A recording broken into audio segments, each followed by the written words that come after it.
Welcome to the Front Row Back Row podcast presented by Physiogrowth. We're your hosts, Brian, who scaled a PT practice from the trunk of his car to 6 locations, and Owen, who helped lead an 8-figure exit and now runs a cash-based PT practice. This show is real conversations from owners actively building with what's working right now. Let's hit record now. Jimmy McCain did a post about Sword just spent like a gazillion dollars to acquire another company. And of course, this whole thing about, what are PTs worried about? We're worried about the wrong things. And I responded with two things.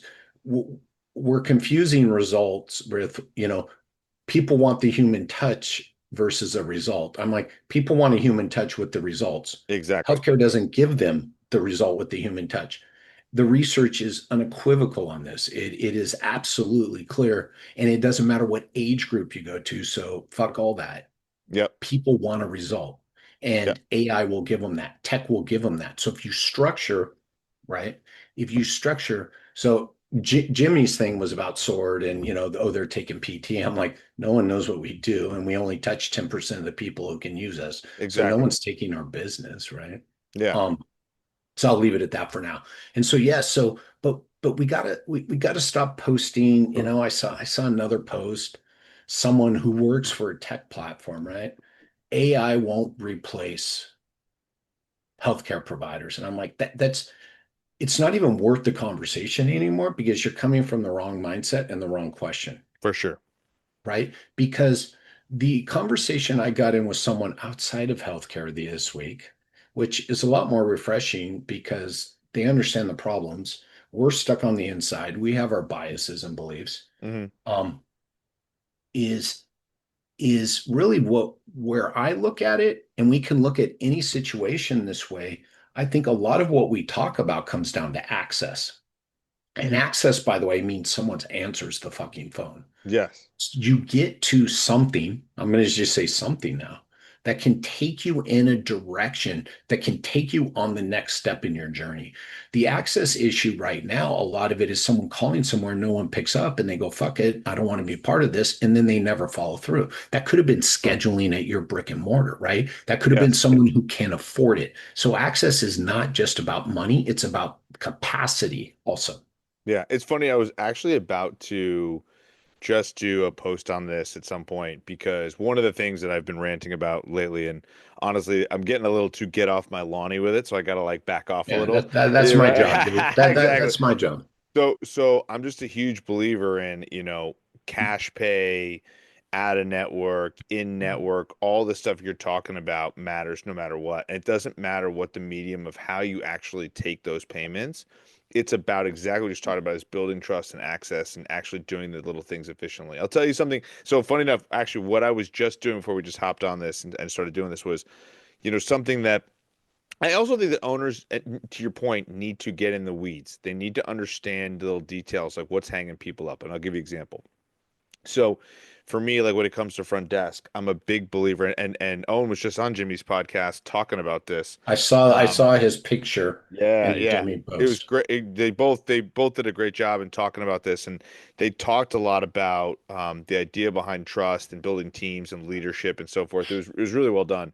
And so one of the things that I would say when it comes to this trust was we try and convert. We do have fitness clients and we also have physical therapy clients, right? And so one of the big conversions for us is how can we convert physical therapy patients into fitness members. Now, when you think about that, the LTV, the lifetime value of those customers is expansive. It's awesome. Along with the fact of I only have to pay for the cost of acquiring that customer one time. So it's a massive upside for us, massive, right? So in the essence of like, how we can actually do this process well, in my opinion, is literally calling the patients and just doing quality assurance calls to start, right? Like just building trust and doing that. So then the script framework is super simple. And so we were talking about this in the last podcast we did, right? Is the 5-page, you'll like this, the 5-page script, right? For how you do this. It's a 4-step framework, right? This is what I do. And again, I think it comes across stronger for me because I'm one of the owners, right? So simple. So I just pick up the phone and I go, "Hey, so and so, super nice to meet you. I'm Brian from Evolution Physical Therapy and Fitness. Wait, where are we in the journey of this patient? So I This get is to. great point. So you can experience it. So this is a person who's already booked with us and done an evaluation. So they've Typically, done an evaluation. Cool. So they've yes. had one visit. Exactly. So exactly. And typically they've had 1, 2 to 3 visits. We're still Cool. playing with the time in the patient journey to your point. Cool. Because the Cool. one Well, feed again, it's context, right? And context yes. will determine Yes. what really needs to happen. I love the way you said that because it is in the patient journey. They've now come in, right? So they've now essentially seen one of our therapists, right? Yeah. So for us, when they're coming in for physical therapy, I say to them, I go, I just want to know how the physical therapy went. I'm one of the owners. I just want to see how to go. And listen, the good news is 98% of these are, oh, that's like they it kind of catches them off guard to the point where like, it's amazing. I love Josh. I love Noah. I love Christina. I love whoever it is, right? This is awesome. And so then we start talking, and then the next question is more of where are you in that rehab journey? Like, how long, for instance, one of the last people just said, hey, I'm a reverse total shoulder placement 3 weeks ago, right? Okay, well, they're not doing a fitness assessment one-on-one anytime soon, right? No, no problem. So the idea behind that framework is essentially what we do is we're that's probably the one thing we've talked about tinkering is like, should we call these people 3 weeks later, 4 weeks later, whatever. But I'll take you through the framework. So the next step is once we have an idea of where they are in the process, it's like, cool. The question's more inquisitive and more of a question. So, hey, a lot of patients that come to see us are active people, athletes, adults, whatever. They have different fitness goals or different, activities they love to do. So I don't use the word ADLs, right? Don't get too technical, right? The activities they love to do and want to get back to like, what are your goals, kind of physical therapy and after physical therapy? And I use the word fitness in there, that's very specific. And so generally that leads to a conversation of like, oh, I'm curious about what you're doing. And then what we do is we literally say, hey, because you're, and then the last part of the framework on the fourth question slash framework is more just letting them know they have access to it. We give people say, hey, because you're an Evolution client, because you can work for us, or you work with us, every single person gets a free 30-minute fitness assessment as part of their process. Would that be something you'd be interested in doing? And depending on, I mold this script depending on the person who's at 4 weeks out of TSA. I'm like, hey, like, if you're interested, I can call you back in 3 or 4 weeks. Would that be something you'd be interested in doing? We can just follow up and we can talk with the therapist and blah blah. Yeah, I'd love to do that. No problem. And then we have like a way of organizing this on the back end with the CRM so the patient journey is solid. And we do that. And then we take notes and we have all that. Then I'll also get the kid who's a 17-year-old kid who's, hey, I'm 3 weeks out from an MCL grade 1 sprain. Knee's feeling pretty good seeing orthopedist today. Well, guess what? Hey, that person might be ready to do this in the next week or so. And it does a couple different things. One is tactically, we actually do schedule people, but it's very low percentage that we actually schedule on these phone calls. What it does do, though, is it leads to more internal conversations amongst our physical Well, therapists, our that's what patients, I and was our going to fitness say. people. I was going to Exactly. say, yeah, Yeah. And it's because I think there are right there are things to do there. Again, what's the end result? What, right? yeah. By the way, that sell should start on the first phone call, right? Yeah, you're And right. so it really should. And so when you tell me you're 17 years old and you play soccer and you had an MCL sprain, and you tell me on the first phone call, and I'm like, well, you know, tell me where you are now, right? Well, what is your goal? Well, the season starts in 2 weeks. Well, guess what? I'm going to say, well, awesome news, Brian. You called the right place because I have an expert who helps soccer players and helps people just like you get over knee issues and get Exactly. back to playing. So cool, social proof. And then I also told you we have an expert. But then by the way, the next words out of my mouth are like 10 words and it starts the sales process. And then we go into, we have a program for athletes just like you to keep you healthy and keep you getting stronger and stronger and stronger so you don't have this injury again. Boom. That's it. I All love I did that. was introduce it. Then they walk into the clinic. They see you guys have PT. They see a flyer on fitness, right? Now, during the plan of care, the provider should mention it again if they Yep. believe it's going to be part of the program. And it's not, well, we'll see. It's very specific. I went through this morning with someone. They gave me their script and it's a discovery call. And the third thing is, so how are you doing today?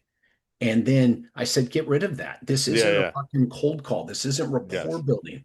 Hi, Brian. This is Dr. Jerry Durham. By Yes. the way, you were promised a call from Dr. Jerry Durham, an expert that was going to take you through a call to determine if we are the right fit for you. So be the fucking expert. There is no rapport building. So again, the PT mentions it in the plan of care.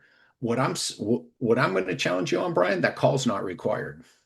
That's cool. So how would you run it? I love that idea. Like this is how I'm running it. So let me do this because it's January of 2026. Yeah. And I'm really hot right now on, meaning my emphasis on defining where the three words I use the most in any week are these three words, either a mix of them or one of them: patient engagement, patient experience, patient journey. Yeah. And I already said this, right? I stopped you to say, where are they in their journey? Now, what I'm talking about is a larger patient engagement strategy. Patient engagement is the strategy and the structure and the plan we work from. In order to have a great patient engagement strategy, you need to understand your patient's journey in your business. This is what we're talking 100%. About right now. They call us. What do we do on the first phone call? By the way, the welcome email has a blurb about and the fitness program, right? So then if we understand the journey, and the journey is they call us, well, what happens next? Well, they get a welcome email. What's in it? Well, there's paperwork. Did you tell them there was going to be paperwork? So we keep jumping back the step before. What we're building out once we understand the journey is the experience you want them to have. 100%. So there's patient engagement, understanding the journey, and then here was a huge tipping point in me for my journey. I thought that the patient experience is emotional. Cool, can't measure it. We can measure it. We build out systems and processes to deliver the emotions we want to deliver. Yeah. That is very structured. And so you get what you measure. And so the measure of a patient experience is drop-offs, right? Is arrivals, is lifetime value.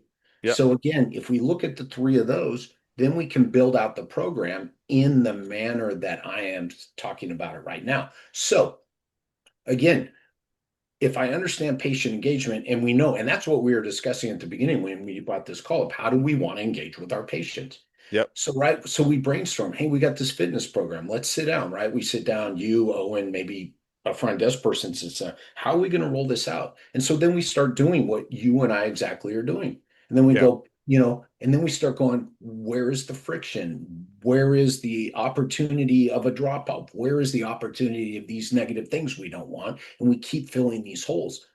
I don't want them to have to meet a new person because in order for that phone call to be successful, check this out. A lot of those things I just said have to happen, and then they have to get introduced to a new person. But here's the deal.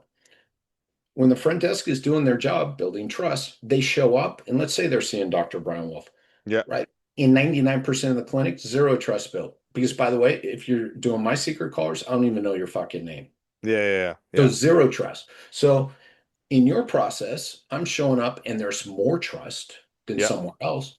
So then I'm going to deliver. Dr. Brian Wolf's going to deliver what was promised. So trust is going like this. So why would we start all over with another person, dude? Right? People buy from people they know, like, and trust. For sure. Okay? For sure. So I wouldn't start it over, dude. And then we go, okay, that's the bigger picture there. So how are we going to build? Now, here we go again. How are we going to build this experience so that we can, and by the way, there's nobody who knows better if this person's appropriate for your fitness program than the PT who evaluate them. 100%. This is what's actually cool about what you just explained.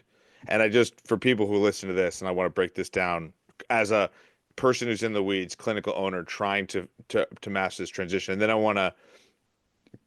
know I just cut you off, so I want to let you keep going. No, go for it. Go. Yeah, but I also want to talk to you about the scaling side of it and playing with it because this is a really interesting aspect. Right? Yeah. Yeah, and by the way, it's scalable. 100%. I mean, we're proving it, right? We're doing it with what we're doing, but we're always trying to be more efficient and fine tune it. I think basically this is what I'm hearing is I am basically starting the conversation versus what you're talking about. So exactly. So to give you an idea, the framework of what Jerry just said and what I'm talking about is basically for me is I'm starting that conversation that he's saying the front desk can start. So essentially I'm starting that conversation and then I'm passing it off to a fitness person and creating the engagement with the physical therapist and the fitness person, which I totally agree with you, by the way, 100%. What would ideally be amazing, obviously, look, as a business owner, you're always looking to remove yourself from different processes, right? Because the more that I'm in it, the harder it becomes. So it's actually a really cool insight in what you just talked about. So the idea of the front desk person, and we kind of talked about this on one of the last podcasts, right? Is like the customer service person, the sales person, and then also the back office person. So the salesperson who's talking with this customer saying, "Oh, and I love that." But and words matter. People don't realize how much words matter. So I want to also I don't want to skip over what Jerry said. Like this. Oh, cool. We help people, soccer players, all the time with that MCL, and we also have like that is such a. And we also have it's frictionless, right? It's not. Oh, but maybe you're also interested in this, or but, right? But is that word that creates almost like a negative connotation to it? Yeah, oh, and we're not allowed to say but. It's got to be and.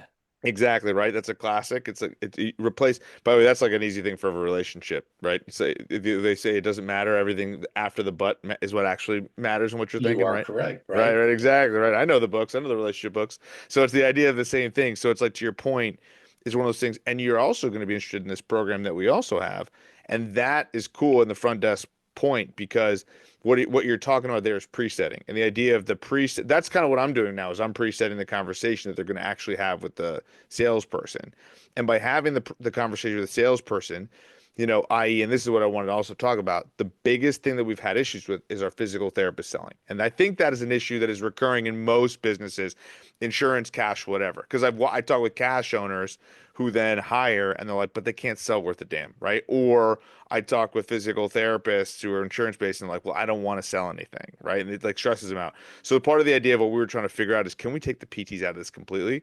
No, dude, you don't want them out. I just want to say this. We got to address this. Yes. I think her name's Jennifer Rogers yesterday tagged me and she talked about going out in network and how it's all sells.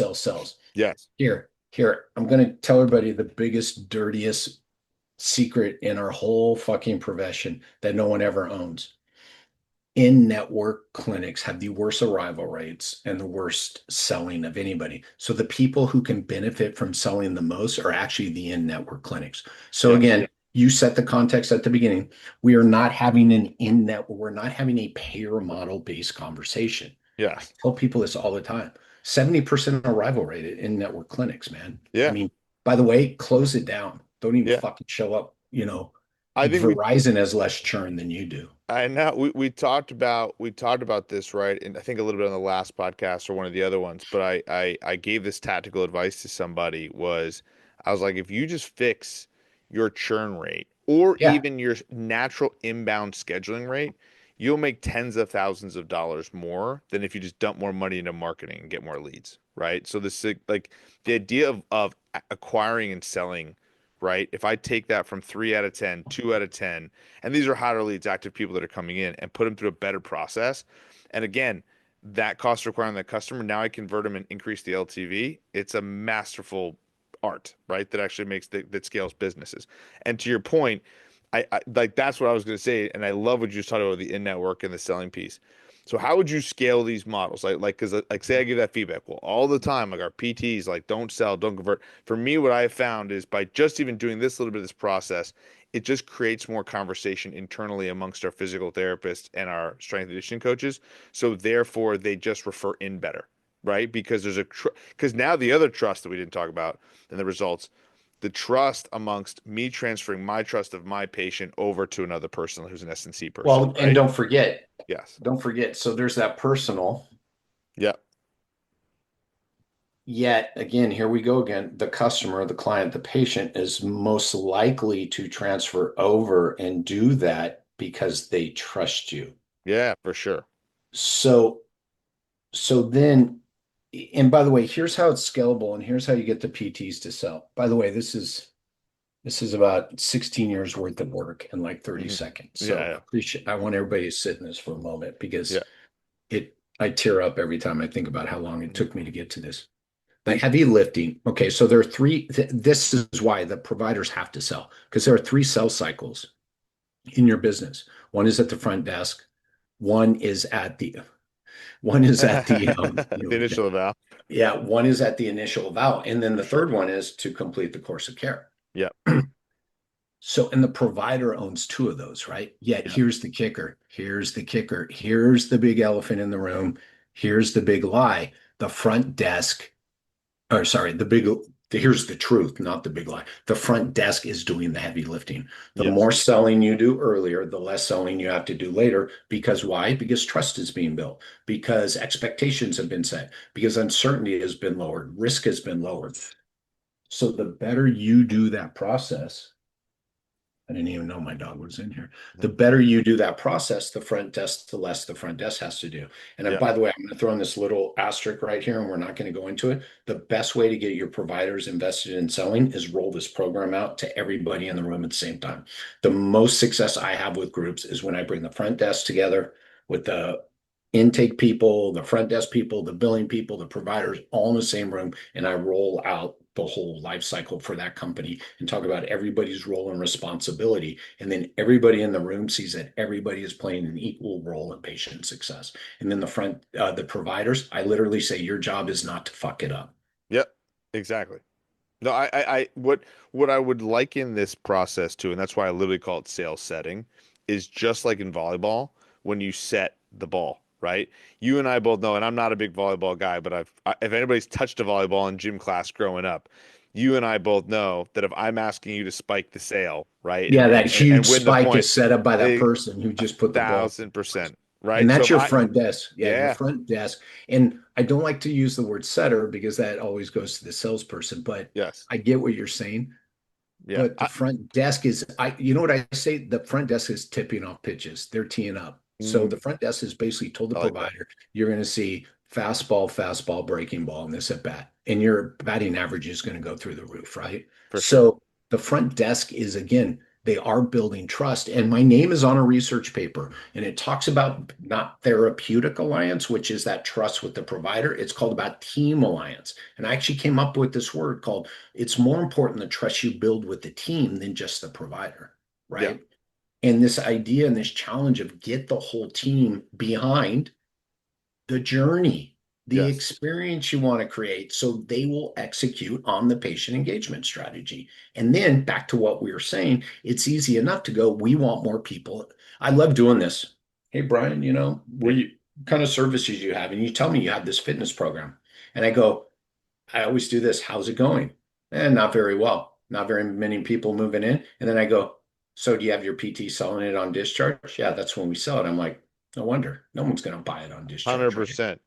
100%. I tell people we run I think what's always interesting in these conversations and for people listening to this that are either new to business and cash PT and by the way, I also judge the value of PTs that work for us based off of these types of skills. It's so interesting, right? Like I love the thing that Jimmy just did that speaking of Jimmy McKay again, we were talking about the Graham sessions at APTA and those kind of things and the business things that everybody's bringing up, right? Lower reimbursement rates, et cetera.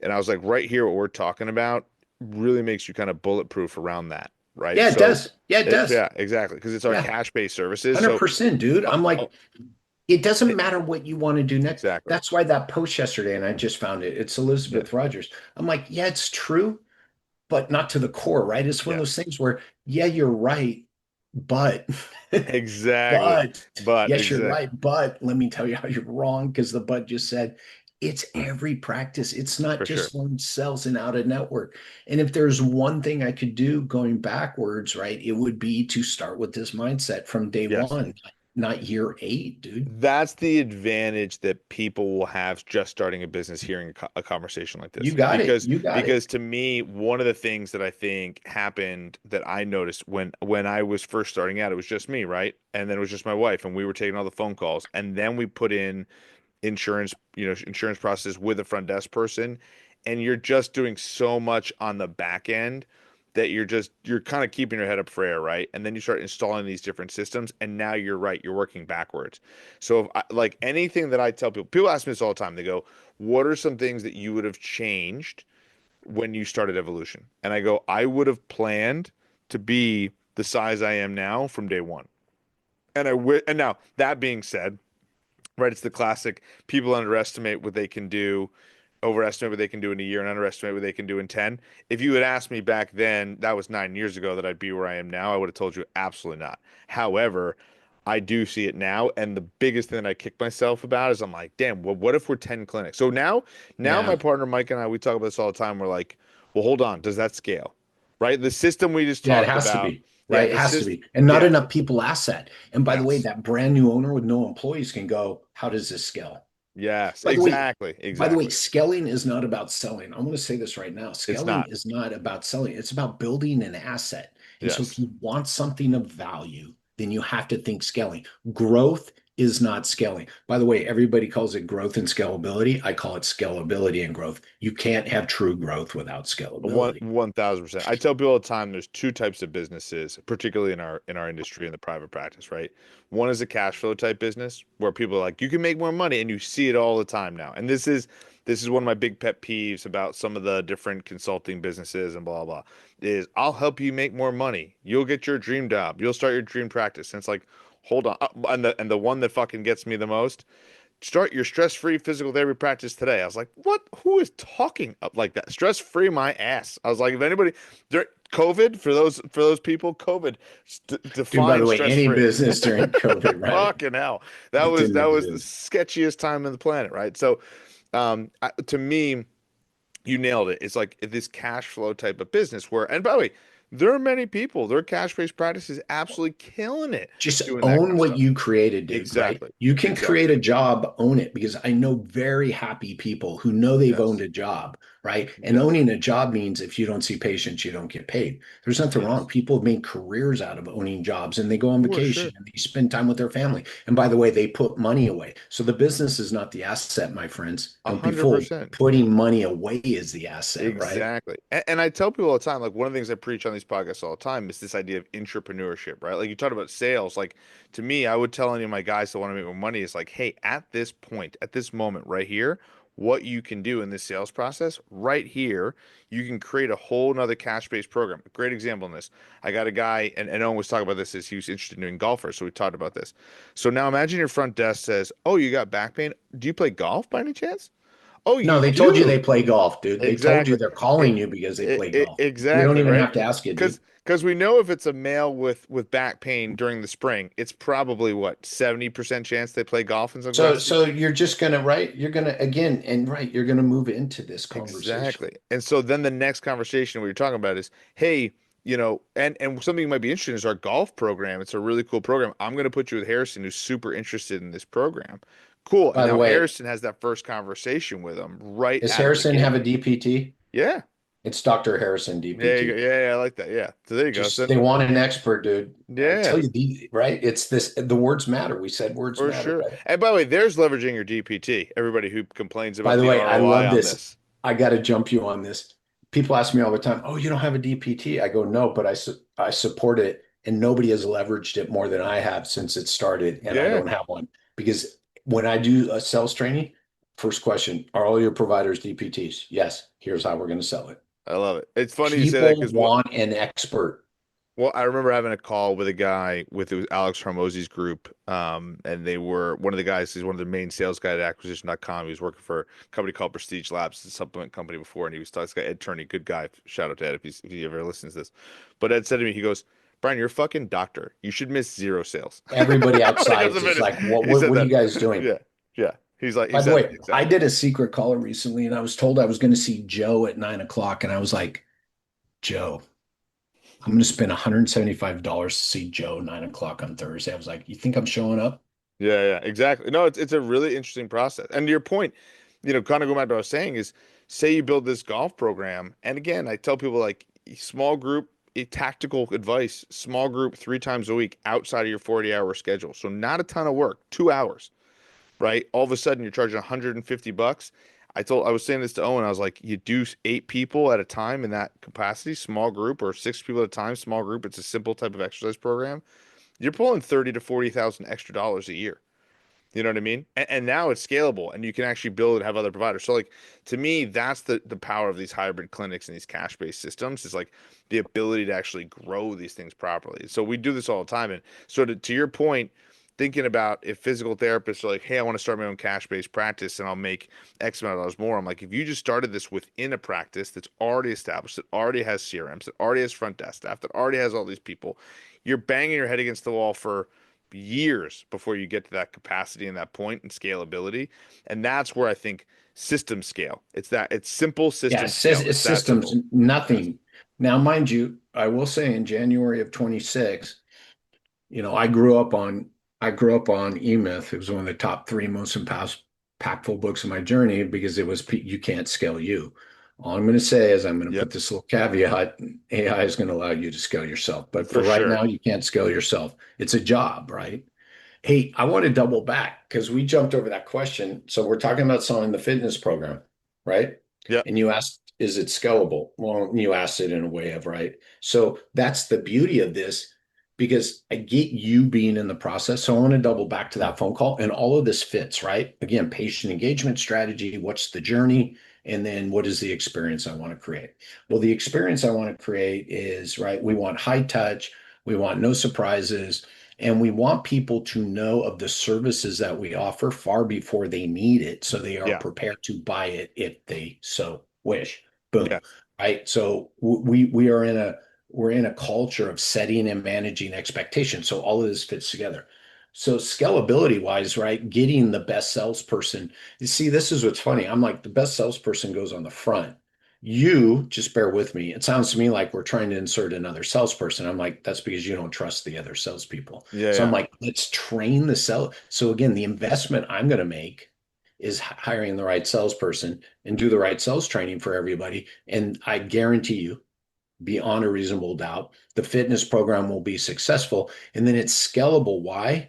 Because the front desk is doing the heavy lifting. And a lot of those things you were saying, by the way, here's the other thing. I want other people to hear this too, that you were saying that hit me. Why would you just bear with me on this? Why Yeah. would you interrupt their journey and start asking them the same questions they've already answered, dude, twice now, right? Now you're making them answer a third time. Think Yeah. about this, Yeah. right? And this is what I want because people don't understand this part. I want to challenge you because my thing was so let's go back and let's go. No, you want to keep it this way. Cool. Here's the one thing I change. Get all the fucking information you need before you get on the call. Exactly. Hey, Jerry, this is Dr. Brian Wolf. I know you're seeing Dr. Harrison for a golf injury.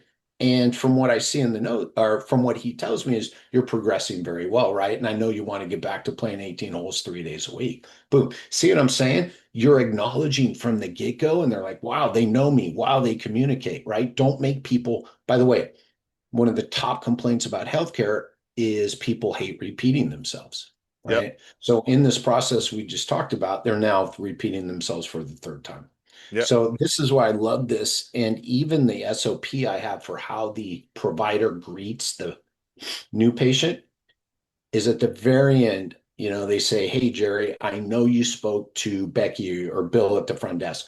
I have all the information you shared with them. So A, you're just saying we talk. So trust is going up. But here's the next one. The next one's a kicker. So if I make you repeat yourself, it's so I can do a deeper dive into your history, right? So, I mean, we're checking all the boxes off here, dude. And trust is going up with every one of these questions. And again, the person to sell that program is that person right then and there, dude. For sure. Well, why that's so good, and again, for those who didn't listen to the last podcast we just did about the front desk path, concept and splitting up those tasks and responsibilities, definitely listen to it because it will touch on what you just talked about, what Jerry just talked about.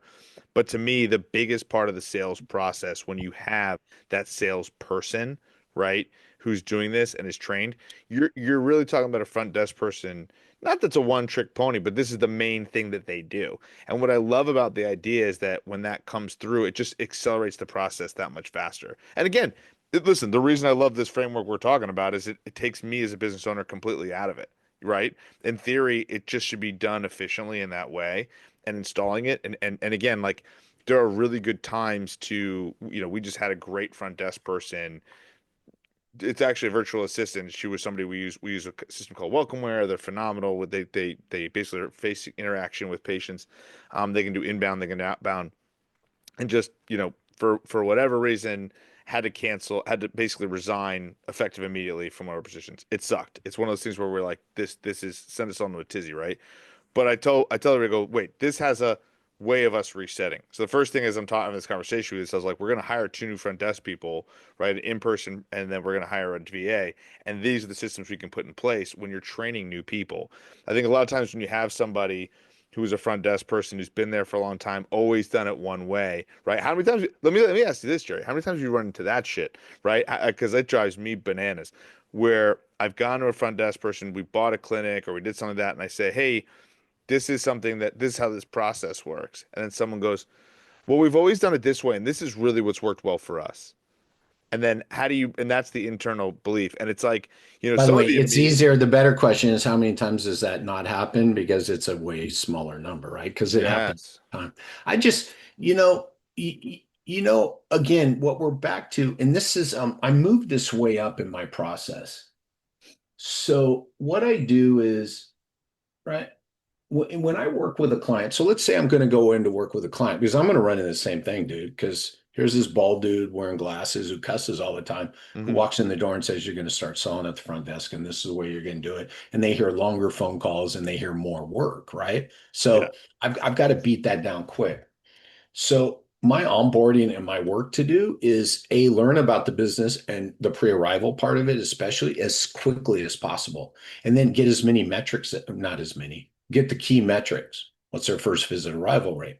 What are they tracking leads, right? So I look for the whole. So when someone says, well, we're doing that, I might say, well, how much do you like managing the cancel calls that come in every day?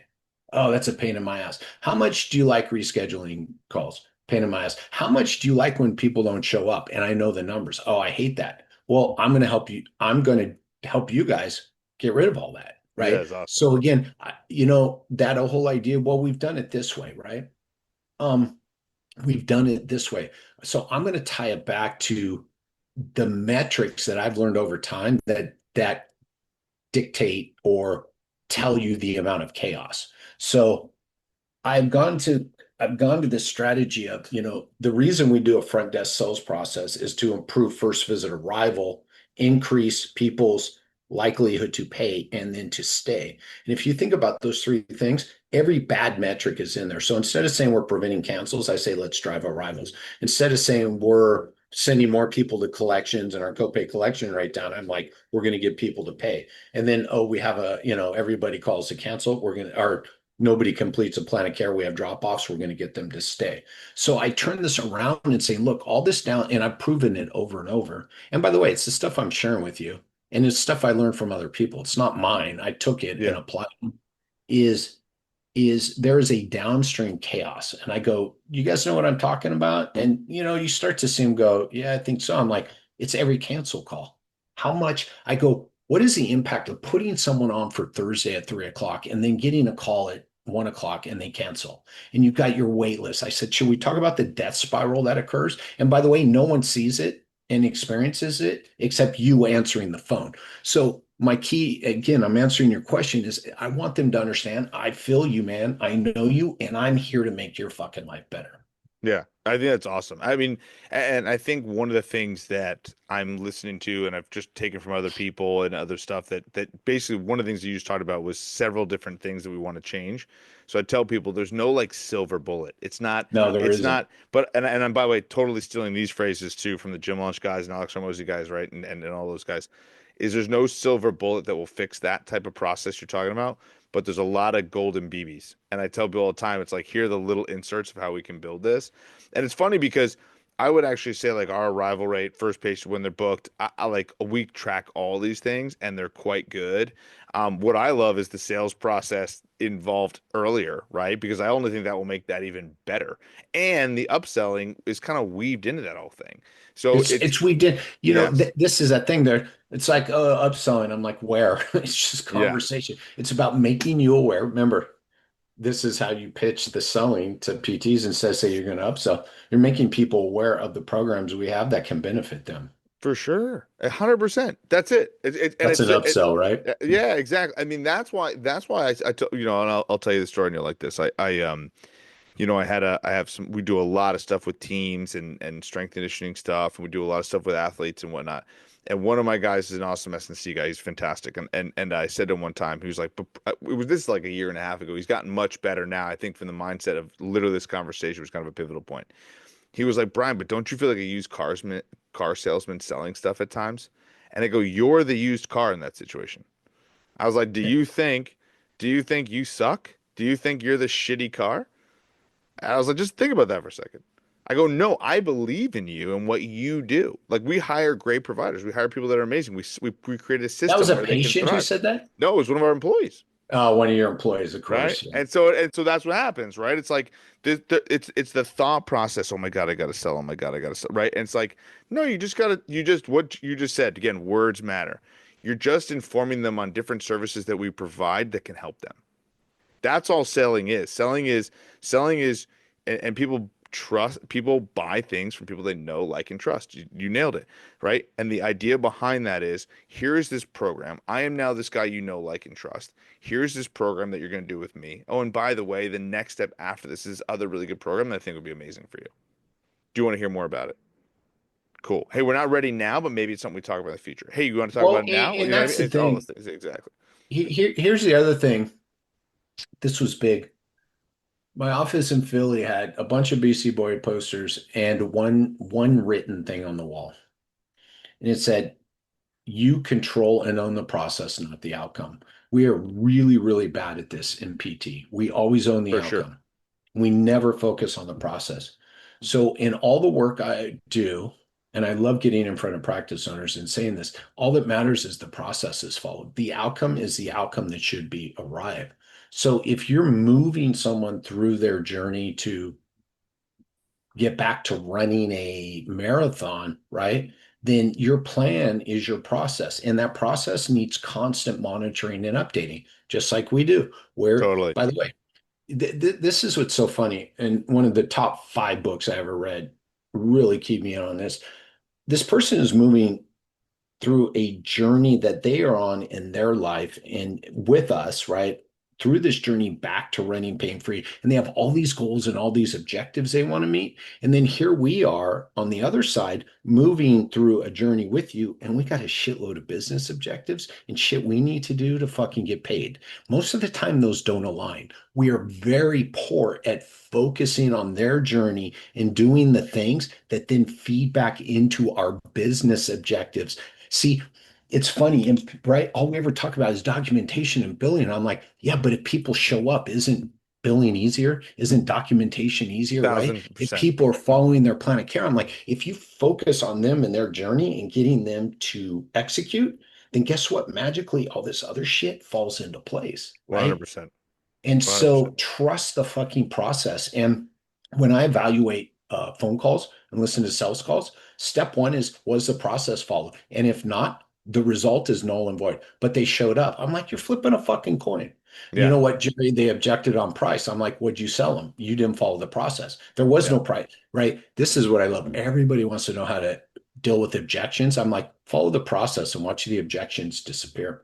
Yeah, that's a really good framework of what you just talked about. And the Way of the Wolf is one of my favorite sales books of all time by Jordan Belfort, right? Yeah, and The I've read just about, there's probably not a sales book you can mention that I haven't read. Yeah, and one of the things that they talk about all the time, to your point, is, and again, objection overcomes are very, very minimal in my opinion. There's really three, and that's it. And it's it's a delay tactic on most of them, and most of them's time and money, and then my Well, hold up. spouse. Yeah, and we're gonna, by the way, we're gonna do That's another a podcast on this. exactly. We're gonna do another And, podcast on this. and I tell people, if you're doing the sales process right, you've actually addressed all those major things before you got to your pitch anyway. You are And correct. so therefore, or you've at least, again, teed up in that process and being like, oh, like this is why I love what you talked about with the front desk, is the idea with the front desk is, hey, like, this is something that's interesting. Because for in-network providers, the nice thing about in-network providing is it truly does reduce one of the main Careful. friction points, right, for most people, which is financial to a Well, degree. I mean, though, I got people paying deductibles but right now in deductible season. I really want to be, I don't want to equate any of that to an easier because, Fair. by the way, people have $100 copays, and So, I'm finding that more and more. so that's exactly what I was going to touch on. I literally got a text today. Hey, I'm paying, $118 copays for deductibles, and my daughter and I are in. It's killing me, right? And Yeah, so and they're in exactly, network. So I'm like, this exactly. isn't right. So And I I'm the just want to be cheapest careful. option, right? Quote unquote cheapest option. So when you think about this process, right, in general, you just nailed it. It's the idea of, hey, this person's going to be talking to you about this system, and then the next person's going to talk about the system as well, and therefore it should be a very seamless process. I totally agree with you. I think that type of stuff is, and if the sales component is around the fact of you have this problem and we have this program that solves that problem, right? Then that should help a ton. And That's it, dude. That's the core of this. Yes. Number two. So I have a 5-step process. I'm going to say it out loud and I'll give it to anybody who wants it. It's sitting on my desktop. It is floating around there. That's right. So number one is acknowledge, and really acknowledge the call is done. By the way, the call is set or killed in the first 45 seconds. Totally. So acknowledgement has to happen. Now, acknowledgement has to be woven through the whole call, but just work with me. Step one is acknowledgement. Step two is find their problem they want solved. That is not a goal. That is not their story. That is not tell me what's been going on. We need a problem they want solved. Step number two. Step number three is start to get their expectations on past experiences and on what they expect from you. This is the most undervalued, devalued, most misunderstood step. And in all my history of listening to calls and doing secret callers, nobody has ever gathered this on a call. And I'm telling you, it is the fucking most. And by the way, this goes in order. So for me to say this is the most valuable, it's most valuable after you have their problem be solved. Yeah. But it is missed. I've never heard it repeated with people I've been trained. So that's step three. Step four is sell the expert. And that's the easiest part. And you've already heard me do it. Brian, we have just the expert here for you, but I built to that. Then I have to sell you what is going to happen on your first visit. What are you investing your time, money, and energy with on in that first visit with that expert? Then I got to find out how you want to pay. And then I recap and we're done. And I know those are 6 steps, but I think in the way I've doubled some of that stuff up, it's a 5-step process. If you go through that process, right, it's built around in order. It keeps building. It's almost like an inverted pyramid. You acknowledge, right? There's this big part. So it's the heavy lift at the top. But by the time I get to time, money, and energy, I'm repeating back 90% of what you already told me. Yep. So I'm using your words, your verbiage, your things all to sell you. You 100%. Want this, yeah. Because then, by the way, I tell people if an objection comes up, you're set up because you already agreed to all this. And I'm just going to repeat back to you, right? So this is a process built around a problem to be solved, and a diagnosis is not a problem to be solved. Nobody in the history of physical therapy has ever called physical therapy for low back pain, even though you schedule them for low back pain. They've called because they have pain with something, they can't do something is interrupting their life, but it is not low back pain. It is, I have pain for 35 minutes when I first wake up, and man, I'm not willing to get up 35 minutes early, and my pain is bad, and it takes 35 minutes before it's even bearable, before I can go down the steps. That is why people are calling not fucking low back pain, right? 100%. It's the same thing. You know, I can't hold a cup of coffee. I can't exercise. I can't ride a bike. I can't play with my kids. Whatever it is, you've got to get to that core issue, that problem. And it's funny because I see these 5-page scripts that we've talked about before. And people get this. You know what's funny? By the way, I'll guarantee this. I will guarantee this. People oversell. Everybody who tells you they hate selling oversells like a motherfucker. They talk. And the person who talks most, this was from Mosey, loses. The person who talks most on the call has conceded control. The person who's asking the most questions is in full control. For sure. Right? So if you take that, everybody should be like, oh shit, because everybody's just spewing and overselling and overselling. And let me tell you what we do. And I'm like, does that align with what they want? Well, they wanted physical therapy. I'm like, what the fuck's physical therapy? Yes. Right. So actually the best salespeople just say, so Brian, tell me, what is the problem you're looking to get solved? Oh, I'm so sorry you have low back pain, yet you've called the right place. Here at Evolution Physiotherapy, we help a lot of people with low back pain. So here's what I'd like to do next. And I'm going to ask you a permission-based question. Will that work for you? Yeah, cool. So I just keep going through it. And then, by the way, I'm going to mention, right, this, whatever it was, the low back pain, right, of whatever you need from us. I'm going to sell that over and over and over. So that 5-step process, it just spirals and gets bigger and bigger and bigger into selling the solution you have based on what they need from you. 1000%. The number one thing that I see with bad salespeople in general, and I explain it to all of our guys, I go, you would just what you talked about is like if you're not asking questions and taking control of the conversation through questions, then you're losing the sale. And the reality of it is a great example of that sales process. And again, because you're trying to build trust. I love what you talked about and circling kind of back to where we started here in that sales conversation. How do I know? It's the classic sell me this pen, right? The first question you should ask every single person that's actually not said in the movie of Wolf of Wall Street, for those who watched it, is if I said to Jerry, if Jerry said sell me this pen, the first thing I would say is I say, well, Jerry, how long you been in the market for a pen for? Yeah. And if you said, I'm not buying a pen, well, you know what the fucking conversation should be? Get the hell out of the conversation and move on to the next lead because he's not going to buy into that shit. So it's the reality of the situation is like in that scenario, a lot of it is, hey, how long have you been in looking for a pen? Oh, okay, cool. What kind of pens have you had in the past, right? What kind of pens do you like? What color do you like, right? Because if Jerry says I like using a black ink pen, right? Don't show him the fucking blue pens, right? You know what I mean? Like it's these simple things that I think makes the most sense. And by the way, this I want people to hear it. This goes into setting and managing expectations. Yes. So, right. So once you tell me you want to get back to weightlifting 3 days a week and you can't go at all right now because you're a low back pain, then we got to start. And by the way, no, sorry. Then we got to start finding out what have you done? Have you tried 1,000%. Anything for this? Yes, I have. Oh, magic. Expectations align with outcomes. Trust aligns with outcomes. I can guarantee you at the end of this call with your front desk, and by the way, fucking AI is going to be able to do this sooner than later. For sure. We're going to be able to judge a person's trust level at the beginning of the call and at the end of the call. And I'm going to use that to bonus people to set payroll.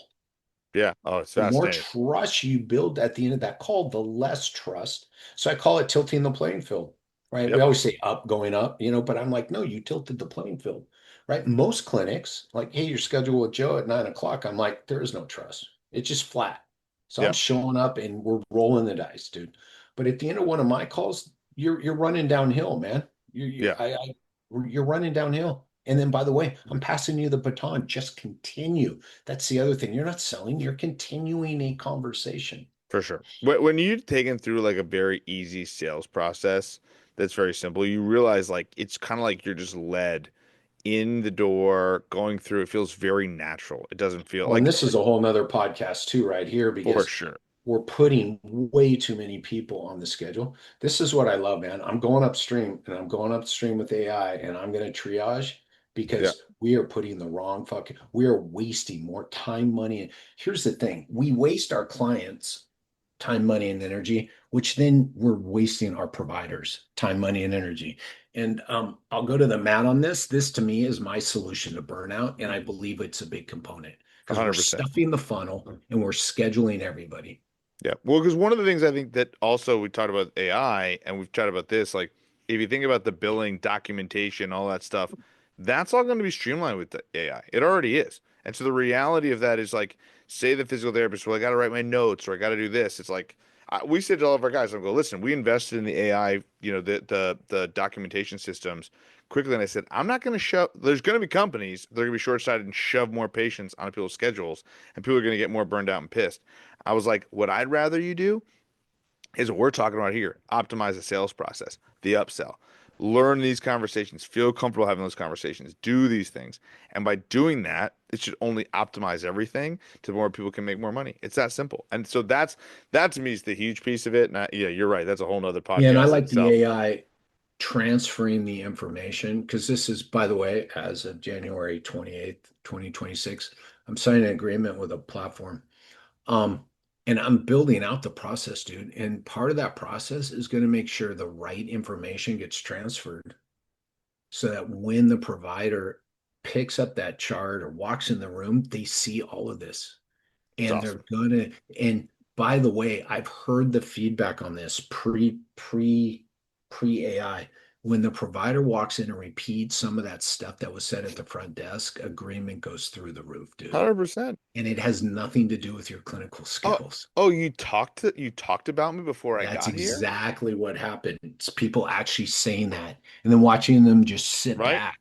It's that simple. And I'm like, you could have sold them the plan of care at that moment in time, You know, right? one of the things that I think comes from these conversations that I have with these people is I go, "Oh, I'm going to talk to so and so about this. We'll make sure we chat internally, and we'll call you in a couple weeks. How's that sound?" "Oh, that sounds amazing." It's exactly what you're talking about. And then what you're doing is just streamlining the system, so it really actually happens and scales Yeah, like a and so you motherfucker. walk in and Exactly. I'm repeating back. So Brian, I know when you spoke to Becky up front that you talked about, right, getting back to the gym and they're going to pee themselves because what also Yeah, universe is this, right? for And sure. so In all this stuff's healthcare, going to right? feed into it. But Yeah, also what I also want is we talked about this a little bit and I want to a little earlier, but I want the front desk putting the best people on the schedule. And this, by the way, is what else we're really bad at is what patients do best in our clinics, for sure. aka what are our ideal clients.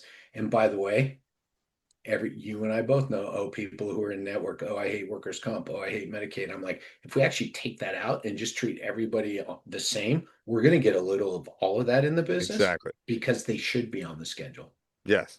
because they are the best fit for us. If we stop excluding and making judge, because by the way, here we go again. I love this. You want to say what I say to front desk people? Oh, we're doing it this way. It's always worked. It's like insurance is the most important thing to everybody who calls here. I go, but you're in network. So why aren't 100%? Dude, freeze a room. You guys are in network, right? So why isn't your arrival rate 100% if all people care about is insurance? Oh, well, 100%. yeah, that's not what I meant. I'm like, that's what you said. So let's have this conversation right now. Exactly. Exactly. The difficult conversation. So I again, totally agree. let's make it about that. And by the way, that 5-step sales process should be the same everywhere, regardless of payer model.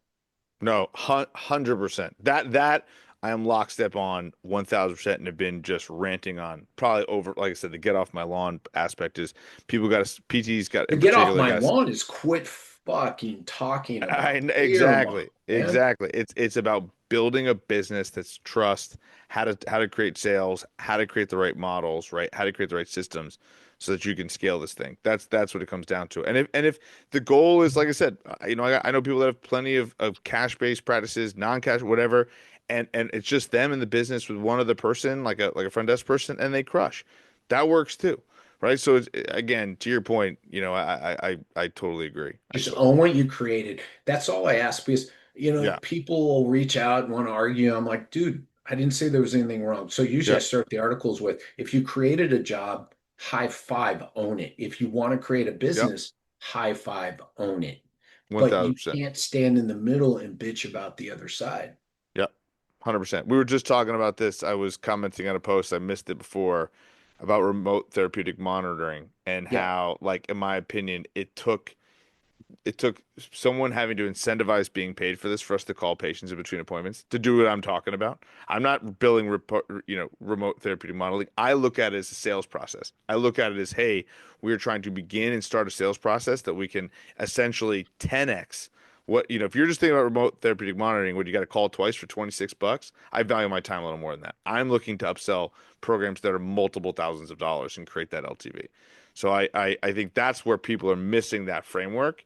It's like here's how you got to think of it, and here's the system you got to set up in that patient journey. I totally love that idea. It's absolutely right. So I had 3 calls with RTM as the like one of the top two topics today. And I Hmm. told someone on one of them, oh, because it was someone new, and he said, "What do you know about RTM?" I said, "My goal at this point in my life, one of my top two goals is one, when I die, that RTM will be considered a patient engagement tool and not a revenue stream, right?" Yep. Oh, so well put. That was more eloquently put. Well done. Totally agree.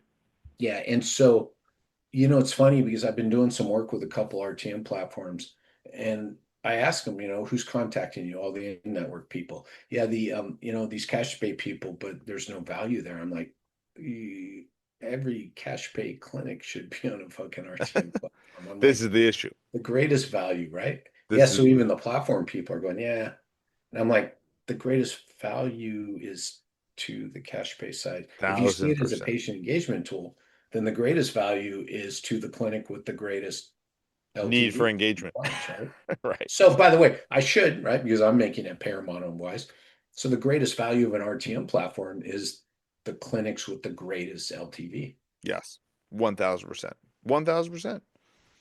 It's pretty So, simple. and again, part of there's a million takeaways from this. And by the way, we should put a fucking paywall in front of this thing. Yeah, that's right. And Exactly. generate some money off of it. Yeah.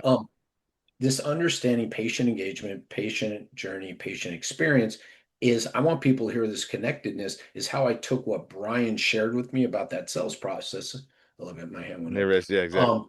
Is how I went through Brian's sales process. And when he was talking to me about that sales process, was my first question, where is this patient on in their journey? And then as he was telling me, and I was thinking about, but what happened this step before? But didn't he just share that? Why wasn't that information shared? That's me going, okay, what kind of experience do you want? And by the way, a lot of this can be solved by saying, hey, Jerry, by the way, I'm the PT talking to my client. Hey, Bill, by the way, you're going to get a call from Dr. Brian Wolf. He's one of our owners here. He's going to check in on you. So again, there's more than one way to skin a cat. Totally. Yeah, totally. You could build it out that way. And I do this for people who decide they want to handle certain things a certain way. I'm like, it's your business. So let's put a process together to set and manage expectations. Yep. Because what you just said, I mean, what I love about the process is, and this is something that people need to take away from this. And again, for those people who don't listen to this whole call and don't take any value away from there, I don't know how to help you. Because it's one of those things where I know we need to land our plane for sure here. I know we got to get there, but we could talk for hours between you and I and talk about this process. But one of the things you just talked about is just these little small details that it's like make them paramount and you don't miss, again, that golden BB. What's so interesting is just in my sales process, Jerry just said this. You could have the provider just walking out the door. The provider could say, hey, and Brian's going to follow up with you, the owner of the clinic, to talk a little about some of these programs we chatted about today. And guess what? And guess what? The probability and likelihood of the result we want just increased. 100%. So, right, it's risk mitigation. This is funny, right? Oh, our post program isn't doing very well. When you mention it at discharge, I'm like, so you put it all on one.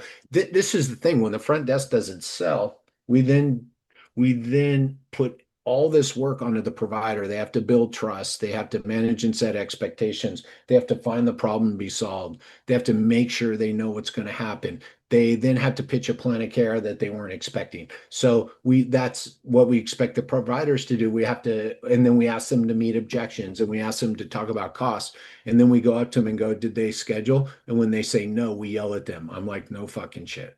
Right? Yeah, exactly. And so it just doesn't work, dude. So again, this is reverse engineering the experience I want my clients to have. And therefore, by the way, it makes it easier. We're not going to go down this before anybody says put employees first. I put clients first because I say in the ecosystem of your business, you have to first understand who you're going to serve so you can build out the systems and processes and then hire the right people to deliver. And then magically you get happy employees. You don't have to worry about going, are my employees happy? You hired the right people in, because I talk about if I create this journey and this experience, the most valuable part of that is not the systems and the scalability, it's the hiring and training and onboarding process. So once you map out your patient's journey, there's so much value in that first front desk person, that fifth front desk person. You show them their role in the patient journey. And I'm going to tell you right now, most of them are going to opt out. They're not going to call you back and you're going to go, thank God I rolled this out. Yeah. It's so true. Because the wrong people aren't going to take the work, and the people who do are going to learn and work in this environment. And we create this happy employees, which feed happy customers, which feed happy employees. And we've created a fucking monster in a good way. I love it, man. That's awesome. That's awesome. I feel like that's where we should kind of wrap this up. Do you have any other things you want to talk about? It's beautiful. It's all this work and everything we've talked about really comes back to what I realized after 18 years of doing this and putting it all together was, part of my sell with the training process is all these SOPs become part of the hiring and training process. And I go, and when I train people on how to self-evaluate, because everybody's wondering, accountability, meetings, everything else. I'm like, no, I'm going to train everybody. They were hired into this, knew this was important. They were trained and onboarded with it. And guess what? We use the same tool to evaluate them. So nothing's ever new. It's just for the employees, it's a continuation. No surprises, manage and set expectations. So again, we've created And the sooner you do this, the better. Because by the way, guess what, people? When I went out and network, we fucking flipped every single front desk person, rightfully so. And I apologize to every one of them when they quit because it wasn't the culture and the processes they hired into, which it proves this point. I always said, on hindsight, the PTs were always doing what they needed to do. This is interesting. When I flipped out of network, none of my PTs left. So what's that tell you? They were just had to continue doing what they were already doing. 100%. They were doing the right work. By the way, we survived it all because my front desk, I had to rehire them and they adapted, and my PTs just delivered what they were already doing. That was one of the biggest surprises. So, right, you learn quickly, and then we had the right people in the system, and then things got better and easier and simpler. So, all of this I talk about, really, the sooner you do it, the better your journey is going to be and the less friction on your journey. And as I like to tell everybody, you're going to make all your own mistakes. Don't make mine, right? So do this earlier. That's my big takeaway. Love it. I think that's awesome. It's well put. Thanks, Jerry. Do you want to pitch anything? I know we talked about your constant. Go to my so this is as of February 1st, I'm gonna basically, this is going to be more of my podcast going forward. So my podcast is what's best for the patient is best for business. And now I am rolling out a podcast called the Patient Experience Vertical. And I want to talk about patient experience and stuff like this. What is the patient experience? How do we improve it? What work has to go into it? How's business work with it? And start getting a lot more people contributing into this conversation. And I love what I've built so far. And so many of the conversations feed into this, but I want to niche it down anymore. So all I'm going to pitch is, keep an eye out for the new podcast dropping, because it's all going to be conversations like this. Like, how do we improve patient retention? How do we upsell? All this will be, right? Everybody heard this. That's what this whole fucking discussion was about. For sure. This is going to be the ongoing, and get data people. How do we do data? I want to get a data guy on here to talk about the use of data, right? What KPIs? I want to get ops people on here. I want to get all this stuff on it. So we just are constantly, all I'm talking about every fucking week is this shit, right? Yeah, this stuff. Yeah.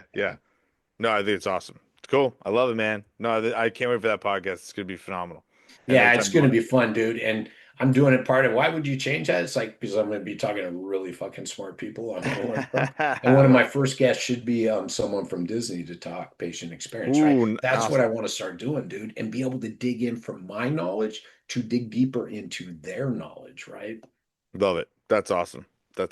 Cool, man. I love it. All right. For those know, the Physio Growth Guy /physio-growth.com mentorship group, helping out, doing conversations like this where people can make a ton of money. This is a $5,000 conversation, right? People listen to this podcast easily. You just if someone put this together and put it in a program, 100%. In 30 days they'd be seeing the results of it. 100%, thousands of dollars. So thanks, Jerry. Always appreciate your time, brother. Awesome stuff. Cool.